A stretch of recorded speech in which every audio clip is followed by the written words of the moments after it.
Bejjannar u Mejju ta' din is-sena id-dħul rikurrenti tal-Gvern żdied meta mqabbel mal-istess perjodu tas-sena li għaddiet skont ċifri ppubblikati mill-Uffiċċju Nazzjonali tal-Istatistika l-NSO, id-dħul rikorrenti fl-ewwel 5 xhur ta' din is-sena kien ta' aktar minn 2 biljun u 100 miljun euro, meta mqabbel mal-istess perjodu tas-sena li għaddiet kien hemm żieda ta' 16.2%. Dan id-dħul rikorrenti żdied fuq l-istess perjodu is-sena li għaddiet minħabba il-fatt li hawn aktar nies jaħdmu u l-inqas rata ta' qatt fl-istorja.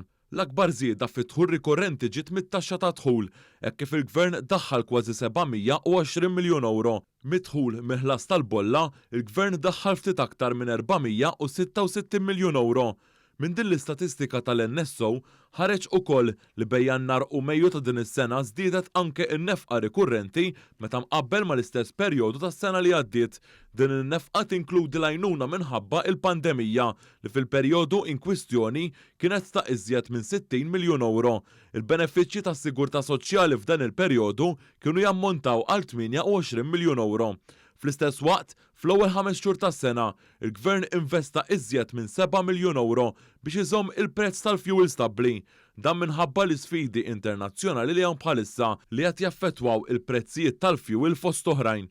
Barra minn hekk il-Gvern investa iżjed minn 6 miljun euro sabiex l-istudenti ikollhom it-trasport tal-iskola bla ħlas.